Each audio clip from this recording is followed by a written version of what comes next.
ഈശോ മിശിഹായ്ക്ക് സ്തുതിയായിരിക്കട്ടെ. പ്രിയപ്പെട്ട സഹോദരങ്ങളെ, ഞാൻ ഷിബു ജെയിംസ്. സാ മീഡിയ എന്ന നമ്മുടെ യൂട്യൂബ് ചാനലിലേക്ക് എല്ലാ സുഹൃത്തുക്കൾക്കും സ്വാഗതം.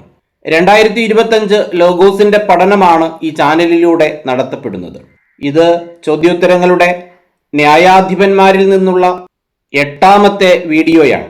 ന്യായാധിപന്മാർ 17ാം അധ്യായത്തിലെ വീഡിയോ. 2025 ലോഗോസിന് 100-ൽ 100 മാർക്ക് കരസ്ഥമാക്കുക എന്നതാണ് നമ്മുടെ ലക്ഷ്യം.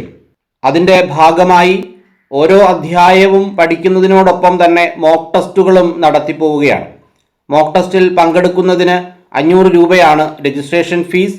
പങ്കെടുക്കാൻ താല്പര്യമുള്ളവർ സ്ക്രീനിൽ കാണുന്ന ആദ്യത്തെ നമ്പറിലേക്ക്, അത് ഗൂഗിൾ പേ നമ്പറാണ്, അതിലേക്ക് പേയ്മെൻറ്റ് ചെയ്തതിനു ശേഷം ആ നമ്പറിൽ തന്നെ വാട്സപ്പ് ഉണ്ട്, അതിൽ സ്ക്രീൻഷോട്ട് അയച്ചു തരിക. 100 മോക്ക് ടെസ്റ്റുകളാണ് നടത്താൻ ഉദ്ദേശിക്കുന്നത്. ഈ ദിവസങ്ങളിൽ തിങ്കൾ വ്യാഴം ദിവസങ്ങളിലായി രാത്രി 9 മണിക്ക് മോക്ക് ടെസ്റ്റ് നടത്തപ്പെടുകയാണ്. ഏതാനും മോക്ക് ടെസ്റ്റുകൾ ന്യായാധിപന്മാരിൽ നിന്ന് നടത്തിക്കഴിഞ്ഞു. ഇനി ജോയിൻ ചെയ്യുന്ന ആളുകൾക്കും ആദ്യം മുതൽ മോക്ക് ടെസ്റ്റുകൾ ലഭിക്കുന്നതാണ്. കാരണം 35 അധ്യായത്തിൻ്റെയും മോക്ക് ടെസ്റ്റ് നടത്തിയതിനു ശേഷം വീണ്ടും അത് റിപ്പീറ്റ് ചെയ്യുന്നതാണ്. 100 മോക്ക് ടെസ്റ്റ് ആണ് ആകെ നടത്തപ്പെടുന്നത്. ന്യായാധിപന്മാർ 17ാം അധ്യായത്തിൽ ആകെ എത്ര വാക്യങ്ങളുണ്ട്? 13 വാക്യങ്ങൾ. ചോദ്യം 2, ന്യായാധിപന്മാർ 17ാം അധ്യായത്തിലെ ഏക ശീർഷകം മിക്കായുടെ പൂജാഗൃഹം. 3, മിക്ക എന്നൊരാൾ ഉണ്ടായിരുന്നത് എവിടെ? എഫ്രായിം മലനാട്ടിൽ. 4, എഫ്രായിം മലനാട്ടിൽ ആരുണ്ടായിരുന്നു എന്നാണ് ന്യായാധിപന്മാർ 17:1 പറഞ്ഞിരിക്കുന്നത്? മിക്ക എന്നൊരാൾ. 5, അവൻ, അതായത് മിക്ക, അമ്മയോട് പറഞ്ഞതെന്ത്? 1100 വെള്ളി നാണയങ്ങൾ നഷ്ടപ്പെട്ടതിനെപ്പറ്റി നീ ശാപം ഉച്ചരിക്കുകയും എന്നോട് രഹസ്യമായി പറയുകയും ചെയ്തിരുന്നല്ലോ. അത് എൻ്റെ കൈവശമുണ്ട്, ഞാനാണ് അത് എടുത്തത്. 6, എത്ര വെള്ളി നാണയങ്ങൾ നഷ്ടപ്പെട്ടതിനെപ്പറ്റി നീ ശാപം ഉച്ചരിക്കുകയും എന്നോട് രഹസ്യമായി പറയുകയും ചെയ്തിരുന്നല്ലോ എന്നാണ് മിക്ക അവൻ്റെ അമ്മയോട് പറഞ്ഞത്? 1100. 7, 1100 വെള്ളി നാണയങ്ങൾ എന്തു ചെയ്തതിനെപ്പറ്റിയാണ് മിക്കായുടെ അമ്മ ശാപമുച്ചരിക്കുകയും അവനോട് രഹസ്യമായി പറയുകയും ചെയ്തിരുന്നത്? നഷ്ടപ്പെട്ടതിനെപ്പറ്റി. 8, 1100 വെള്ളി നാണയങ്ങൾ നഷ്ടപ്പെട്ടതിനെപ്പറ്റി അമ്മ എന്തുച്ചരിക്കുകയും അവനോട് രഹസ്യമായി പറയുകയും ചെയ്തിരുന്നല്ലോ എന്നാണ് അവൻ അമ്മയോട് പറഞ്ഞത്? ശാപം. 9, 1100 വെള്ളി നാണയങ്ങൾ നഷ്ടപ്പെട്ടതിനെപ്പറ്റി നീ ശാപം ഉച്ചരിക്കുകയും എന്നോട് രഹസ്യമായി പറയുകയും ചെയ്തിരുന്നല്ലോ എന്നു പറഞ്ഞതിനെ തുടർന്ന് മിക്ക പറയുന്നത് എന്ത്? അത് എൻ്റെ കൈവശമുണ്ട്, ഞാനാണ് അത് എടുത്തത്. 10, അത് എൻ്റെ കൈവശമുണ്ട്, ഞാനാണ് അതെടുത്തത്. ആര് ആരോട് എന്തിനെപ്പറ്റി പറഞ്ഞു? മിക്ക അവൻ്റെ അമ്മയോട് 1100 വെള്ളി നാണയങ്ങളെപ്പറ്റി. 11, അത് എൻ്റെ കൈവശമുണ്ട്, ഞാനാണ് അതെടുത്തത് എന്ന് മിക്ക അമ്മയോട് പറഞ്ഞപ്പോൾ അമ്മ പറഞ്ഞതെന്ത്? എൻ്റെ മകനെ, കർത്താവ് നിന്നെ അനുഗ്രഹിക്കട്ടെ. 12, അത് എൻ്റെ കൈവശമുണ്ട്, ഞാനാണ് അതെടുത്തത് എന്ന് പറഞ്ഞ മിക്കായെ അമ്മ വിളിക്കുന്നത് എന്ത്? എൻ്റെ മകനെ. 13, എൻ്റെ മകനെ, ആരു നിന്നെ അനുഗ്രഹിക്കട്ടെ എന്നാണ് അമ്മ മിക്കായോട് പറയുന്നത്? കർത്താവ്. 14, എൻ്റെ മകനെ, കർത്താവ് നിന്നെ അനുഗ്രഹിക്കട്ടെ എന്ന് അമ്മ പറഞ്ഞപ്പോൾ മിക്ക ചെയ്തതെന്ത്? അവൻ ആ 1100 വെള്ളി നാണയങ്ങൾ അമ്മയ്ക്ക് തിരികെ കൊടുത്തു. 15, മിക്ക എത്ര വെള്ളി നാണയങ്ങളാണ് അമ്മയ്ക്ക് തിരികെ കൊടുത്തത്? 1100. 16, മിക്ക ആ 1100 വെള്ളി നാണയങ്ങൾ അമ്മയ്ക്ക് തിരികെ കൊടുത്തപ്പോൾ അമ്മ പറഞ്ഞതെന്ത്? എൻ്റെ മകനു വേണ്ടി ഒരു കൊത്തുവിഗ്രഹവും ഒരു വാർപ്പ് വിഗ്രഹവും ഉണ്ടാക്കാൻ ഈ വെള്ളി ഞാൻ കർത്താവിന് മാറ്റിവെക്കുന്നു, അതുകൊണ്ട് ഇപ്പോൾ ഞാൻ അത് തിരിച്ചു തരുന്നു. 17, ആർക്കു വേണ്ടി ഒരു കൊത്തുവിഗ്രഹവും വാർപ്പ് വിഗ്രഹവും ഉണ്ടാക്കാൻ ഈ വെള്ളി ഞാൻ കർത്താവിന് മാറ്റിവെക്കുന്നു എന്നാണ് മിക്കായുടെ അമ്മ പറഞ്ഞത്? എൻ്റെ മകനു വേണ്ടി. 18, എൻ്റെ മകനു വേണ്ടി എന്തെല്ലാം ഉണ്ടാക്കാൻ ഈ വെള്ളി ഞാൻ മാറ്റിവെക്കുന്നു എന്നാണ് മിക്കായുടെ അമ്മ പറയുന്നത്. ഒരു കൊത്തുവിഗ്രഹവും ഒരു വാർപ്പ് വിഗ്രഹവും. 19 എൻ്റെ മകനു വേണ്ടി ഒരു കൊത്തുവിഗ്രഹവും ഒരു വാർപ്പ് വിഗ്രഹവും ഉണ്ടാക്കാൻ എന്ത് ഞാൻ കർത്താവിന് മാറ്റിവെക്കുന്നു എന്നാണ് മിക്കായുടെ അമ്മ പറയുന്നത്, ഈ വെള്ളി. 20 അതുകൊണ്ട് ഇപ്പോൾ ഞാൻ അത് തിരിച്ചു തരുന്നു. ന്യായാധിപന്മാർ 17:3 ഇങ്ങനെ പറയുന്നത് എന്തിനെപ്പറ്റി? ആ വെള്ളി നാണയങ്ങളെപ്പറ്റി. 21 അവൻ എന്താണ് അമ്മയെ ഏൽപ്പിച്ചത്? പണം. 22 അവൻ പണം അമ്മയെ ഏൽപ്പിച്ചപ്പോൾ അവൾ എന്തു ചെയ്തു? അതിൽ നിന്ന് 200 വെള്ളി നാണയങ്ങൾ എടുത്ത് തട്ടാനെ ഏൽപ്പിച്ചു. 23 അവൻ പണം അമ്മയെ ഏൽപ്പിച്ചപ്പോൾ അവൾ അതിൽ നിന്ന് എത്ര വെള്ളി നാണയങ്ങൾ എടുത്താണ് തട്ടാനെ ഏൽപ്പിച്ചത്? 200 വെള്ളി നാണയങ്ങൾ. 24 അവൾ അതിൽ നിന്ന് 200 വെള്ളി നാണയങ്ങൾ എടുത്ത് ആരെയാണ് ഏൽപ്പിച്ചത്? തട്ടാനെ.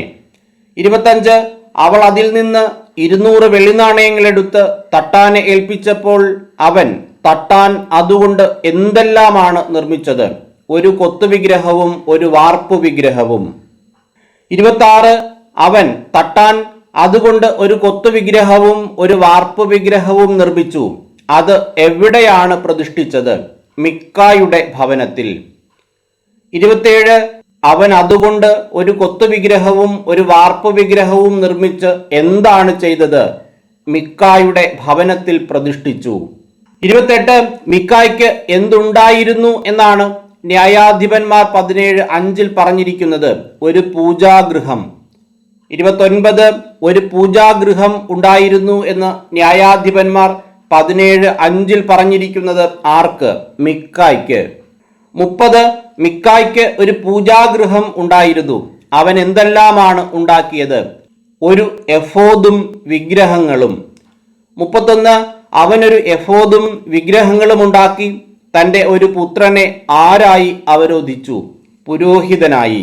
32 അവനൊരു എഫോദും വിഗ്രഹങ്ങളും ഉണ്ടാക്കി തൻ്റെ ആരെയാണ് പുരോഹിതനായി അവരോധിച്ചത്? തൻ്റെ ഒരു പുത്രനെ. 33 അവനൊരു എഫോദും വിഗ്രഹങ്ങളും ഉണ്ടാക്കി തൻ്റെ ഒരു പുത്രനെ പുരോഹിതനായി അവരോധിച്ചു. ഇങ്ങനെ ചെയ്യാൻ കാരണമെന്ത്? അന്ന് ഇസ്രായേലിൽ രാജവാഴ്ച ഇല്ലായിരുന്നു. ഓരോരുത്തരും യുക്തമെന്ന് തോന്നുന്നത് പ്രവർത്തിച്ചു പോന്നു. 34 ഓരോരുത്തരും യുക്തമെന്ന് തോന്നിയത് പ്രവർത്തിച്ചു പോന്നത് എന്തുകൊണ്ട്? അന്ന് ഇസ്രായേലിൽ രാജവാഴ്ച ഇല്ലായിരുന്നത് കൊണ്ട്. 35 അന്ന് എവിടെയാണ് രാജവാഴ്ച ഇല്ലായിരുന്നു എന്ന് ന്യായാധിപന്മാർ 17:6 പറഞ്ഞിരിക്കുന്നത്? ഇസ്രായേലിൽ. 36 അന്ന് ഇസ്രായേലിൽ ഇല്ലാതിരുന്നത് എന്ത്? രാജവാഴ്ച. അന്നെന്ന് പറയുമ്പോൾ മിക്കായുടെ കാലത്ത്. 37 അന്ന് ഇസ്രായേലിൽ രാജവാഴ്ച ഇല്ലായിരുന്നു. ആരാണ് യുക്തം എന്ന് തോന്നിയത് പ്രവർത്തിച്ചു പോന്നത്? ഓരോരുത്തരും. 38 അന്ന് ഇസ്രായേലിൽ രാജവാഴ്ച ഇല്ലായിരുന്നു. ഓരോരുത്തരും എന്താണ് പ്രവർത്തിച്ചു പോന്നത്? യുക്തമെന്ന് തോന്നിയത്. യൂദായിലെ ബെത്ലഹേമിൽ ആരുണ്ടായിരുന്നു എന്നാണ് ന്യായാധിപന്മാർ 17:7 പറഞ്ഞിരിക്കുന്നത്? യൂദാ വംശജനായ ഒരു യുവാവ്. 40 എവിടെയാണ് യൂദാ വംശജനായ ഒരു യുവാവ് ഉണ്ടായിരുന്നത്? യൂദായിലെ ബെത്ലഹേമിൽ. 41 യൂദായിലെ എവിടെയാണ് യൂദാ വംശജനായ ഒരു യുവാവ് ഉണ്ടായിരുന്നത്? ബെത്ലഹേമിൽ. 42 യൂദായിലെ ബെത്ലഹേമിൽ യൂദാ വംശജനായ ഒരു യുവാവ് ഉണ്ടായിരുന്നു. അവൻ ആരായിരുന്നു? അവിടെ വന്നു പാർത്ത ഒരു ലേവ്യൻ. 43 അവിടെ വന്നു പാർത്ത ആ ലേവ്യൻ എന്തന്വേഷിച്ചാണ് അവിടെ നിന്നും പുറപ്പെട്ടത്? ജീവിക്കാൻ പറ്റിയ ഒരു സ്ഥലം. 44 എന്തിനു പറ്റിയ ഒരു സ്ഥലം അന്വേഷിച്ചാണ് ആ ലേവ്യൻ പുറപ്പെട്ടത്? ജീവിക്കാൻ. 45 ജീവിക്കാൻ പറ്റിയ എന്ത് അന്വേഷിച്ചാണ് ലേവ്യൻ പുറപ്പെട്ടത്? സ്ഥലം. 46 ജീവിക്കാൻ പറ്റിയ ഒരു സ്ഥലം അന്വേഷിച്ച് അവിടെ നിന്നും പുറപ്പെട്ട അവൻ യാത്ര ചെയ്ത് എവിടെയാണ് എത്തിച്ചേർന്നത്? എഫ്രായിം മലനാട്ടിൽ മിക്കായുടെ ഭവനത്തിൽ. 47 മിക്കായുടെ ഭവനം എവിടെയാണ്? എഫ്രായിം മലനാട്ടിൽ. 48 ജീവിക്കാൻ പറ്റിയ ഒരു സ്ഥലം അന്വേഷിച്ച് യാത്ര ചെയ്തവൻ എഫ്രായിം മലനാട്ടിൽ ആരുടെ ഭവനത്തിലാണ് എത്തിയത്? മിക്കായുടെ. 49 ജീവിക്കാൻ പറ്റിയ ഒരു സ്ഥലം അന്വേഷിച്ച് യാത്ര ചെയ്തവൻ എഫ്രായിം മലനാട്ടിൽ മിക്കായുടെ ഭവനത്തിലെത്തിയപ്പോൾ മിക്ക ചോദിച്ചതെന്ത്? നീ എവിടെ നിന്നും വരുന്നു? 50 നീ എവിടെ നിന്നും വരുന്നു? ആര് ആരോട് ചോദിച്ചു? മിക്ക ജീവിക്കാൻ പറ്റിയ സ്ഥലം അന്വേഷിച്ച് യാത്ര ചെയ്ത് എഫ്രായിം മലനാട്ടിൽ മിക്കായുടെ ഭവനത്തിൽ എത്തിയ യുവാവിനോട്. 51 നീ എവിടെ നിന്ന് വരുന്നു എന്ന് ചോദിച്ച മിക്കായോട് അവൻ പറഞ്ഞതെന്ത്? ഞാൻ യൂദായിലെ ബത്ലഹേംകാരനായ ഒരു ലേവ്യനാണ്, താമസിക്കാൻ ഒരു സ്ഥലം അന്വേഷിക്കുകയാണ്. 52 താൻ ആരാണെന്നാണ് മിക്കായുടെ ഭവനത്തിലെത്തിയപ്പോൾ അവൻ പറഞ്ഞത്? ഞാൻ യൂദായിലെ ബത്ലഹേംകാരനായ ഒരു ലേവ്യനാണ്. 53 താൻ എന്തന്വേഷിക്കുകയാണെന്നാണ് അവൻ പറഞ്ഞത്? താമസിക്കാൻ ഒരു സ്ഥലം. 54 താമസിക്കാൻ ഒരു സ്ഥലം അന്വേഷിക്കുകയാണെന്ന് പറഞ്ഞ അവനോട് മിക്ക പറഞ്ഞതെന്ത്? എന്നോടുകൂടി താമസിക്കുക, നീ എനിക്ക് ഒരു പിതാവും പുരോഹിതനും ആയിരിക്കുക. ഞാൻ നിനക്ക് വർഷം തോറും 10 വെള്ളി നാണയവും വസ്ത്രവും ഭക്ഷണവും നൽകിക്കൊള്ളാം. 55 താമസിക്കാൻ സ്ഥലം അന്വേഷിക്കുകയാണെന്ന് പറഞ്ഞ ലേവ്യനോട് മിക്ക ആദ്യം പറയുന്നത് എന്ത്? എന്നോടുകൂടി താമസിക്കുക. 56 എന്നോടുകൂടി താമസിക്കുക എന്ന് പറഞ്ഞ മിക്ക നീ എനിക്ക് ആരെല്ലാം ആയിരിക്കുക എന്നാണ് പറയുന്നത്? ഒരു പിതാവും പുരോഹിതനും. 57 നീ എനിക്ക് ഒരു പിതാവും പുരോഹിതനുമായിരിക്കുക. ഞാൻ നിനക്ക് വർഷം തോറും എന്തെല്ലാം തന്നുകൊള്ളാമെന്നാണ് മിക്ക പറയുന്നത്? 10 വെള്ളി നാണയവും വസ്ത്രവും ഭക്ഷണവും. 58 10 വെള്ളി നാണയവും വസ്ത്രവും ഭക്ഷണവും എപ്പോൾ നൽകിക്കൊള്ളാം എന്നാണ് മിക്ക ലേവ്യനോട് പറയുന്നത്? വർഷം തോറും. 59 ഞാൻ നിനക്ക് വർഷം തോറും നൽകിക്കൊള്ളാം എന്ന് പറഞ്ഞിരിക്കുന്നവയിൽ അവസാനമായി പറഞ്ഞിരിക്കുന്നത് എന്ത്? ഭക്ഷണം. ഈ ബൈബിളിൽ പറയുന്ന സ്ഥലങ്ങൾ, സംഭവങ്ങൾ, പദാർത്ഥങ്ങൾ എന്നിവയൊക്കെ ക്രമമായി തന്നെ പഠിക്കുക. കാരണം ആദ്യം എന്താണ് പറയുന്നത്, രണ്ടാമത് എന്താണ്, ഇന്ന വസ്തുവിന് പകരം എന്താണ് പറയുന്നത്, അവസാനം ഏതാണ്, നാലാമത് ഏതാണ്, ഇങ്ങനെ പലതരത്തിൽ ചോദ്യങ്ങൾ ചോദിക്കാറുണ്ട്. അതുകൊണ്ട് അതിൻ്റെ ക്രമം കൃത്യമായി പഠിച്ചു പോവുക. 60 ഞാൻ നിനക്ക് വർഷം തോറും 10 വെള്ളി നാണയവും വസ്ത്രവും ഭക്ഷണവും നൽകിക്കൊള്ളാമെന്ന് മിക്ക പറഞ്ഞപ്പോൾ അവൻ ഉണ്ടായ വികാരമെന്ത്? സന്തോഷം. 61 ഞാൻ നിനക്ക് വർഷം തോറും 10 വെള്ളി നാണയവും വസ്ത്രവും ഭക്ഷണവും നൽകിക്കൊള്ളാമെന്ന് മിക്ക പറഞ്ഞപ്പോൾ എന്തിനാണ് അവന് സന്തോഷമായത്? അവനോടുകൂടെ താമസിക്കാൻ. 62 ആ യുവാവ് അവന് പുത്രനെ പോലെയായിരുന്നു. ഏത് യുവാവ്? താമസിക്കാൻ സ്ഥലം അന്വേഷിച്ച് മിക്കായുടെ ഭവനത്തിൽ വന്ന യുവാവ്. 63 ആ യുവാവ് അവന് ആരെപ്പോലെയായിരുന്നു എന്നാണ് ന്യായാധിപന്മാർ 17:11 പറഞ്ഞിരിക്കുന്നത്? പുത്രനെ പോലെ. 64 മിക്ക ലേവ്യനെ ആരായി അവരോധിച്ചു? പുരോഹിതനായി.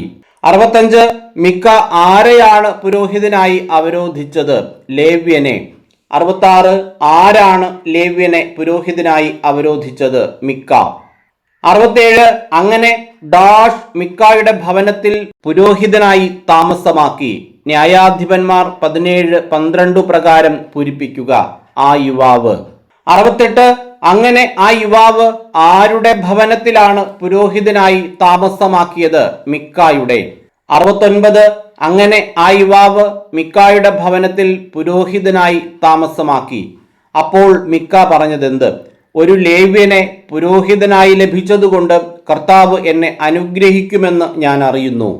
70 ആരെ പുരോഹിതനായി ലഭിച്ചതുകൊണ്ട് കർത്താവ് എന്നെ അനുഗ്രഹിക്കുമെന്ന് ഞാൻ അറിയുന്നു എന്നാണ് മിക്ക പറയുന്നത്? ഒരു ലേവ്യനെ.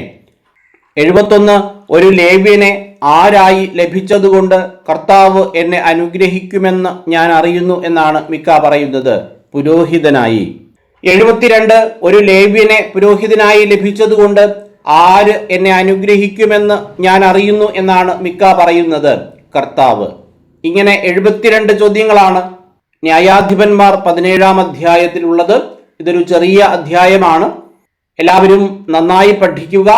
ബൈബിൾ വായിക്കുന്നതിനോടൊപ്പം വീഡിയോ കാണുന്നതിനോടൊപ്പം മോക്ക് ടെസ്റ്റുകളും എഴുതുക. ഓരോ ദിവസവും പഠിക്കുന്നതിന്, പഠിച്ച കാര്യങ്ങൾ എത്രത്തോളം ഓർമ്മയിലുണ്ട് എന്ന് മനസ്സിലാക്കുന്നതിന് മോക്ക് ടെസ്റ്റ് എഴുതുമ്പോൾ നിങ്ങൾക്ക് സഹായകമാകും. പരമാവധി ആളുകളിലേക്ക് ഈ വീഡിയോ അയച്ചു കൊടുക്കുക. നമ്മൾ പഠിക്കുന്നതിനോടൊപ്പം തന്നെ കൂടുതൽ ആളുകൾക്ക് ദൈവവചനം പഠിക്കാൻ ഒരു പ്രേരണ നൽകുന്നത് പോലും ഒരു സുവിശേഷ പ്രഘോഷണത്തിൻ്റെ ഏറെ നന്മകളും അനുഗ്രഹങ്ങളും ലഭിക്കുന്നതിന് കാരണമാകുന്ന ഒരു കാര്യമാണ്. അതിന് എല്ലാവരും പരിശ്രമിക്കുക. എല്ലാവർക്കും എല്ലാവിധമായ നന്മകളും അനുഗ്രഹങ്ങളും ഉണ്ടാകട്ടെ എന്ന് ആശംസിച്ചുകൊണ്ട് പ്രാർത്ഥിച്ചുകൊണ്ട് നിർത്തുന്നു. നന്ദി.